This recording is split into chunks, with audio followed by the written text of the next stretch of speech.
Assalamualaikum warahmatullahi wabarakatuh. Alhamdulillah wa syukurillah. Allahumma sholli ala sayyidina Muhammad wa ala sayyidina Muhammad. Selamat malam. Semoga kita senantiasa diberikan kesehatan, keselamatan, dan senantiasa keberkahan dari Allah Subhanahu wa taala. Malam ini channel Ahmad Kliks atau AK005 membahas tentang mafia. Tapi bukan definisinya. Mafia dalam suatu negara. Oke ya. Ini apa yang terbayang kalau kita itu mendengar kata mafia? Tentunya banyak orang bermindset mafia itu menyeramkan. Seperti pria bersenjata atau berbaju atau berjas hitam, keberadaannya sangat rahasia, ya. Ya intinya menyeramkan lah. Ya, jadi tidak salah ya. Kalau kita lihat banyak referensi, sebenarnya mafia itu bisa kita bagi dua. Ada mafia yang model itu tadi ya, atau kita menyebutnya mafia kasar ya, hard mafia. Dan ada mafia yang halus atau soft mafia. Namun sebenarnya dua mafia ini mempunyai kepentingan yang sama, yaitu bertujuan dengan cara yang licik atau melakukan segala sesuatu untuk meraih ambisi. Nah, yang akan kita bahas di sini adalah mafia halus atau soft mafia. Ya, yang keberadaannya itu seperti angin ya. Jadi bisa dirasakan, namun sulit untuk terlihat. Kalau mafia kasar mungkin lebih mudah terlihat ya. Ya kayak geng-geng narkoba gitulah itu. Tapi kalau mafia halus, ini tidak di dalam sebuah sistem. Kalau mafia kasar bisa saja di dalam sebuah sistem, tapi kalau yang mafia halus ini di luar sistem itu, atau bahkan yang mengendalikan sistem, atau bisa yang menciptakan sistem itu. Ya, jadi lingkupnya justru lebih besar dari mafia yang kasar tadi itu atau head mafia.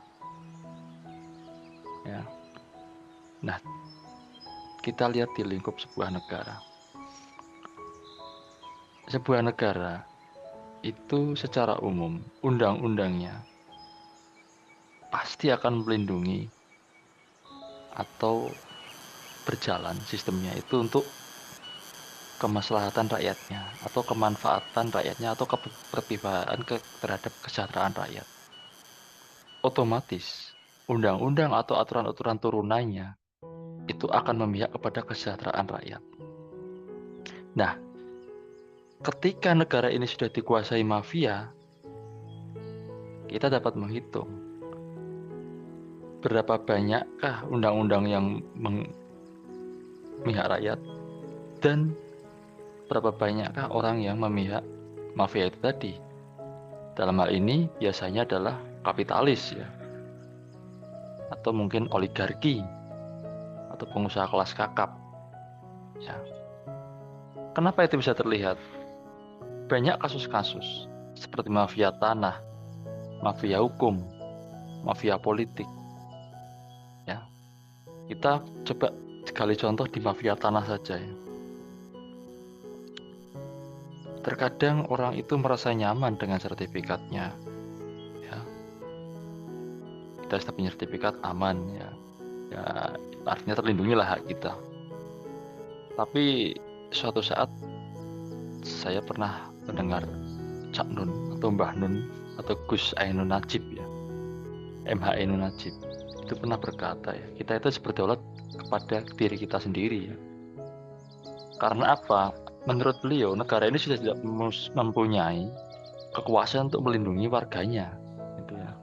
Itu menurut beliau. Nah, termasuk dalam soal ini ya, bagaimana mafia tanah itu bekerja untuk merebut sesuatu atau petak tanah milik orang yang kecil. Orang kecil-kecil ini mungkin orang yang tidak punya koneksi ke jabatan tertentu, kekuatan finansial yang tidak banyak, ya, akan menghadapi seorang kapitalis, ya, atau mafia itu tadi, atau oligarki itu tadi, atau pengusaha itu tadi yang serakah, ya, di sini oligarki yang serakah, yang memiliki kenalan koneksi aparat hukum, pejabat, dan apapun itu, dan punya kekuatan finansial untuk membayar itu semua atau untuk menekan itu semua, itu bisa dengan mudah, ya, mengambil hak dari si pemilik tanah, si orang kecil tadi itu, ya. Eh, Seorang ahli hukum, Profesor Mahmud MD, pernah berkata, cara yang dilakukan adalah, misalkan si orang ini, ya, seseorang punya sertifikat, sudah jelas ya sertifikatnya.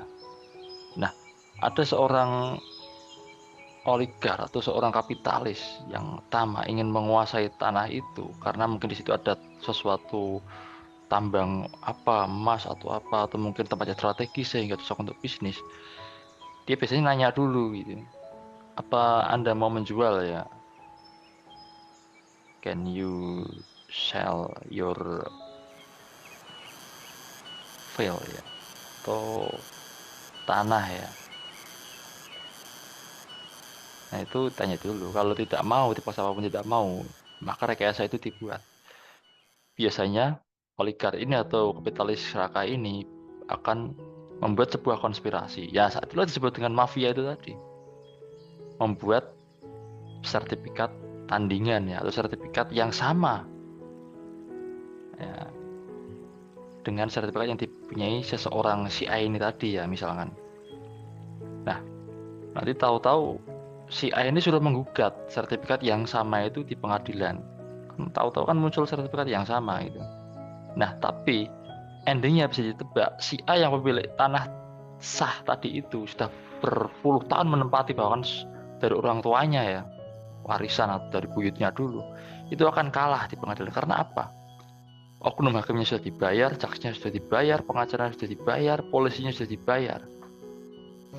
Dan bagi si kecil ini bayar pengacaranya nggak bisa karena memang finansialnya sangat lemah itu. Atau pasakarnya tidak punya uang untuk membayar pengacara. Ini contoh saja, ya. Yang berikutnya mafia hukum. Jelas, ya.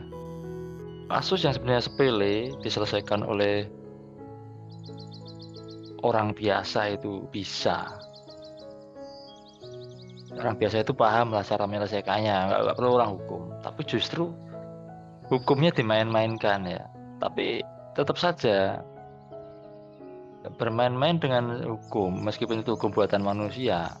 Ya, intinya kan si orang ini atau manusia ini membuat undang-undang sendiri, dilanggar sendiri, itu akan kelihatan aneh.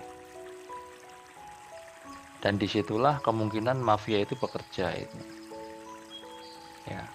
Jadi kita tidak bisa lagi ngomong kok aparatnya kayak membelain si A, ya.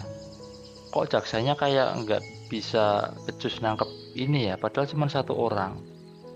Kok hakimnya tahu-tahu tewas itu. Nah, itu tanda-tanda kita tidak bisa ngomong, oh itu cuma satu orang, itu si A kok sulit banget yang nangkap si A itu, padahal cuma satu orang. Kok gara-gara satu orang ini negara bisa rusuh, bisa ribut, bisa bentrok. Bukan satu orang, bos. Dia itu cuma pion.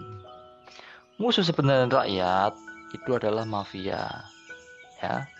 Musuh sebenarnya rakyat adalah mafia yang biasanya dimodali oleh kapitalis-kapitalis dengan finansial yang ekstra jos lah. Punya finansial yang hampir tak terbatas. Ya. Mereka mampu menekan, mengintimidasi, ya, mengancam, meneror, bahkan mungkin menghilangkan nyawa. Dalam tanda kutip, kalau dijadikan satu namanya eksekusi. Nah, itu mudah bagi mereka seorang mafia. Ya. Jadi sebenarnya ya itu tadi musuhnya memang mafia itu. Karena apa? Ya mereka yang mengadu domba rakyat dengan isu-isu tertentu sehingga rakyat lengah, mereka bisa memperbudak rakyat semau mereka, ya, mengacaukan sistem pemerintahan, kemudian mengambil sumber daya, akan mengambil, ya, kalau mengambil mending ya ada izin menguras sampai memeras, ya, tanpa memperdulikan kesejahteraan rakyat, ya. Jadi musuh rakyat itu sebenarnya mafia, bukan si A, gara-gara si A ribut negeri sejagat, enggak. Ya, lihat saja aparat bekerja bagaimana di negara itu aparat bekerja. Kalau dia bekerja sesuai hukum yang dibuat oleh sistem kenegaraan itu, ya, atau hukum, produksi hukum di bawah undang-undang dasarnya itu ketika dikaitkan dengan undang-undang dasarnya itu klop, tidak saling bertentangan, nah itu berarti benar gitu ya. Artinya negara ini jalan sesuai realnya. Tapi kalau sudah aparatnya itu melenceng sendiri, ya, atau justru mengarang-arang tertentu, mengarang-arang pasal sendiri, atau mengarang-arang sebuah ketentuan pidana, ya, maaf saya bukan guru hukum, tapi saya kira orang awam pun paham ya. Jadi tidak perlu dijelaskan, tafsirkan lebih lanjut, ya. Itu akan paham sendiri. Karena apa? Yang diomongkan dengan yang diundang-undangkan atau di dalam hati itu akan senantiasa berbeda. Ya, saat itulah kita tidak bisa ngomong, oh ini kenapa sih gara-gara satu orang ini ribut? Kenapa gara-gara ini cuman perkara sepele? Nangkap satu orang aja nggak bisa. Bukan seperti itu. Satu orang itu yang di atas layar, di depan panggung. Di balik layar siapa yang memodali dia, siapa yang bisa menekan aparat supaya tidak menangkap dia, supaya yang mengancam aparat atau pejabat siapapun untuk tidak mengusik kehidupannya, itu yang sebenarnya harus dicari, bos. Ya, makanya kasus-kasus seperti judi online misalnya, ya, ketika sebenarnya pejabat itu sudah tahu, bisa diberitahu inisialnya misalkan T, ya, tapi tidak berani, bahkan sekelas aparat di negara itu, polisi di negara itu pun tidak berani mengungkap T ini siapa. Artinya kedudukan T ini adalah lebih tinggi dari atau di luar dari sistem negara itu sendiri, ya, karena apa? Negara tidak bisa menguasai dia gitu, ya, tidak bisa menundukkannya gitu. Harusnya dia patuh dengan sistem negara ini, patuh dengan undang-undang negara. Tapi ternyata negara nggak bisa menundukkannya. Itulah mafia. Oke teman-teman, mulai sekarang kita pikirkan yang jauh lebih besar atau tingkat makronya. Tidak sekedar ada kasus ini, kenapa nggak selesai-selesai, aparatnya sudah seperti ini, sudah seperti itu, jaksanya juga seperti ini, hakimnya juga seperti ini. Kita lihat itu sesuatu yang lebih besar, ya.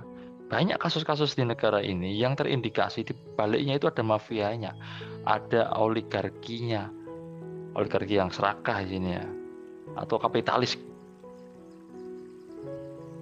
global yang hatinya serakah juga, pengen menguasai semuanya, termasuk tanah-tanah di milik rakyat di sebuah negara itu, yang tanah-tanah itu sudah dilindungi negara, ya, tapi ternyata negara sendiri tidak bisa melindungi rakyatnya atas kepemilikan tanah itu. Oke teman-teman, semoga Allah senantiasa melindungi kita, menunjukkan mana yang hak dan mana yang batil, mana kebaikan dan mana keburukan, supaya kita senantiasa diberikan keselamatan, kesehatan, dan keberkahan. Selamat malam. Assalamualaikum warahmatullahi wabarakatuh.